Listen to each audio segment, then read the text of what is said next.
आज की video class में हम हर्डमैनिया के एसिडियन टेडपोल लार्वा और रिट्रोग्रेसिव मेटामॉर्फोसिस पढ़ेंगे। हर्डमैनिया के लार्वा का स्ट्रक्चर फ्रॉग के टेडपोल लार्वा की तरह ही होता है और इसलिए उसे एसिडियन टेडपोल लार्वा कहते हैं।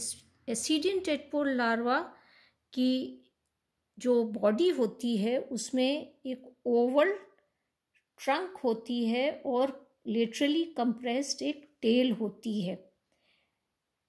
ट्रंक रीजन में एंटीरियर एंड पर सकर्स होते हैं या हम कहें एडेसिव पेपिला जो होती है, एडेसिव पेपिला इसमें लगे हुए होते हैं।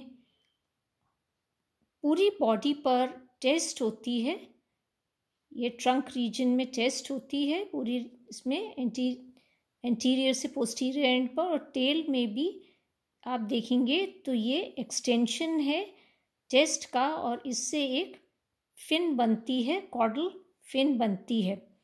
टेल जो लेटरली कंप्रेस्ड है उसमें नोटोकॉर्ड होती है, ये नोटोकॉर्ड प्रेजेंट है और नोटोकॉर्ड के dorsally to the notochord nerve cord होती है जो एंटीरियर एंड में डायलेट होकर सेरेब्रल वेसाइकिल बनाती है और सेरेब्रल वेसाइकिल में ऑटोसिस्ट होते हैं और ओसिलाई प्रेजेंट होती है।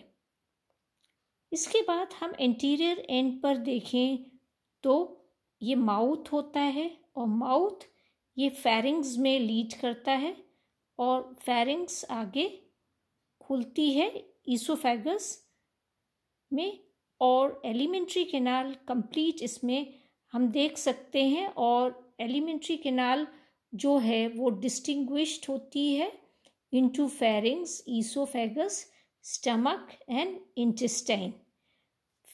माउथ जो फेरिंग्स में खुलता है तो वाइट जो फेरिंग्स है इसमें ये परफोरेटेड होता है और इसके अंदर बहुत सारे पेयर स्टिग्मेटा प्रेजेंट होते हैं।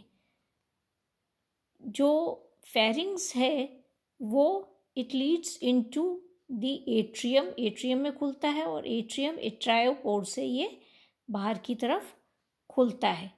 तो ये इसके स्ट्रक्चर्स हैं। इसके अलावा आप देखेंगे कि इसमें हार्ट भी प्रेजेंट है जो कि पेरिकार्डियम में एनक्लोज्ड होता है और ये फेरिंग्स के पोस्टीरियर रीजन में it is present posterior to the pharynx. तो ये हार्ट है, रूडिमेंट्स हार्ट के यहाँ पर दिखाई दे रहे हैं। आप अगर नीचे देखेंगे तो फेरिंग्स की फ्लोर पर एंडोस्टाइल भी दिखाई देती है। तो ये इसका जो लार्वा है वो स्ट्रक्चर जो है वो एसिडियन टेडपोल लार्वा का, हर्डमैनिया का हमने स्ट्रक्चर देखा है। आगे इसमें इसका रिट्रोग्रेसिव मेटामॉर्फोसिस हम पढ़ेंगे। लार्वा कुछ समय तक फ्रीली सी वाटर में तैरता रहता है, करीब कुछ घंटों तक या एक दिन तक, और उसके बाद ये किसी सबस्ट्रेटम से या किसी ऑब्जेक्ट से अपने एडेसिव पेपिला या सकर्स के द्वारा ये चिपक जाता है और इस फिक्स्ड कंडीशन में लार्वा में मेटामॉर्फिक चेंजेस उसमें होते हैं। हर्डमैनिया के लार्वा में जो मेटामॉर्फोसिस होता है वो रिट्रोग्रेसिव टाइप का है। क्यों रिट्रोग्रेसिव है? क्योंकि जब प्रोग्रेसिव मेटामॉर्फोसिस होता है उसमें ऑर्गन्स का डेवलपमेंट हम देखते हैं, परंतु रिट्रोग्रेसिव मेटामॉर्फोसिस में इम्पॉर्टेंट ऑर्गन्स का डीजेनरेशन होता है, ड्रास्टिक डीजेनरेशन देखा जाता है। तो इसका जो लार्वा होता है, एसिडियन टेडपोल लार्वा जो है उसमें जो इम्पॉर्टेंट ऑर्गन्स होते हैं जो मेटामॉर्फोसिस के टाइम उन इम्पॉर्टेंट ऑर्गन्स का डीजेनरेशन होता है। तो इसलिए स्ट्रक्चरल और फंक्शनल डीजेनरेशन इसके लार्वा में होता है, इसलिए एसिडियन मेटामॉर्फोसिस को हम रिट्रोग्रेसिव मेटामॉर्फोसिस भी कहते हैं। और इसमें दो प्रोसेसेस होते हैं। एक तो कुछ ऑर्गन्स जो होते हैं वो डिसअपियर हो जाते हैं और दूसरा प्रोसेस जो होता है, कुछ ऑर्गन्स की अपीयरेंस होती है, कुछ ऑर्गन्स नए डेवलप होते हैं और उनकी ग्रोथ होती है। तो मेजर चेंजेस जो रिट्रोग्रेसिव मेटामॉर्फोसिस में हम देख सकते हैं वो है नंबर 1 कि जो टेल होती है वो उसका रिडक्शन होता है और धीरे धीरे वो टेल डिसअपियर होने लग जाती है। और जब टेल डिसअपियर होती है तो जैसा कि पोस्टीरियर एंड पर नोटोकॉर्ड होता है और नर्व कॉर्ड भी प्रेजेंट होती है, तो वो भी डिसअपियर होने लग जाती है। और हम ये देखते हैं कि जो नर्व कॉर्ड जो होता है वो एंटीरियर एंड पर जो सेंट्रल नर्वस सिस्टम उसका बना रहा था सेरेब्रल वेसिकल, वो भी एक सिंगल गैंग्लियन के फॉर्म में ही बाद में दिखाई देता है। जब सेरेब्रल वेसिकल डिसअपियर हो जाती है तो आई या हम ओसिलाई कहें और ऑटोसिस्ट कहें वो भी डिसअपियर हो जाती हैं। फेरिंग्स में स्टिग्मेटा का नंबर बढ़ जाता है, रिप्रोडक्टिव ऑर्गन्स अपीयर होते हैं, एलिमेंट्री कैनाल की फर्दर ग्रोथ होती है, धीरे धीरे एडेसिव पेपिला जो होते हैं वो ख़त्म होने लगते हैं और उनकी जगह टेस्ट बन जाती है और टेस्ट फुट का काम करती है। और माउथ जो होता है और पेपिले के बीच में, क्योंकि एनिमल या हम कहें कि जो लार्वा होता है वो फिक्स्ड होता है पेपिले के द्वारा, तो माउथ और पेपिला के बीच में जो ये ग्रोथ होती है उसके कारण जो लार्वा होता है वो रोटेट करता है और रोटेशन की वजह से जो उसका माउथ होता है वो फॉरवर्ड डायरेक्शन में या एंटीरियर पोजीशन वो ले लेता है और दूसरे ऑर्गन्स भी इसी प्रकार से रोटेट होते हैं।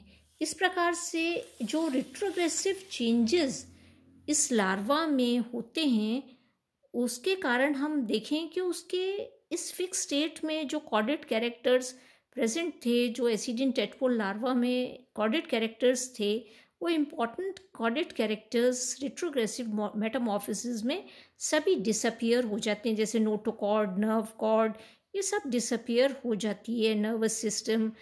तो इसलिए जब एडल्ट जो होता है उसको अगर हम देखते हैं तो वो कहीं से भी ऐसा नहीं लगता कि वो कॉर्डेट है और कॉर्डेट्स को रिजेंबल नहीं करता, क्योंकि एडल्ट में वो सभी कॉर्डेट कैरेक्टर्स जो लार्वा में प्रेजेंट होते हैं वो नहीं पाए जाते हैं।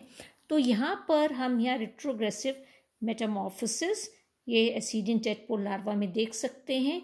जो टेडपोल लार्वा तैरने के बाद ये फिक्स हो जाता है अपने एडेसिव पेपिले से और धीरे धीरे आप देख रहे हैं टेल जो है वो रिड्यूस हो रही है और टेल के साथ आप नोटोकॉर्ड, नर्व कॉर्ड भी देख रहे हैं, वो धीरे धीरे ये रिड्यूस हो रही है। ये देखिए इसमें रोटेशन हो रहा है, रोटेशन होकर आप रोटेट हो रहा है और रोटेट होकर ये पोजीशन जो माउथ की ये ब्रिंकियल साइफन है उसकी पोजीशन ये माउथ की ये एंटीरियर एंड पे आ जाती है। आप देख सकते हैं कि टेल ख़त्म है, नोटोकॉर्ड, नर्व कॉर्ड ख़त्म है, इसकी ओसिलाई जो हैं वो भी, ये सेंट्रल नर्वस सिस्टम ये लॉस्ट है। अब फेरिंग्स की पोजीशन आप देख सकते हैं किस तरीके से ये ऑक्यूपाई कर लेता है, फेरिंग्स ये पूरा का पूरा यहाँ आ जाता है। यह आप देख सकते हैं ये सारी के सारे स्ट्रक्चर्स और इनका इसका ये देखिए किस प्रकार से ये रोटेट हो रहा है, ये रोटेशन है। रोटेशन होकर देखिए आप ये ब्रिंकियल साइफन है, ये एट्रियल साइफन और सेरेब्रल वेसिकल जो है एक गैंग्लियन के फॉर्म में यहाँ पर आपको दिखाई दे रही है। ये पूरा आपका एलिमेंट्री कैनाल वगैरह ये डेवलप हो रही है यहाँ पर ये। तो ये हम इसके अंदर एसिडियन टेडपोल लार्वा का रिट्रोग्रेसिव मेटामॉर्फोसिस यहाँ पर हम देख सकते हैं।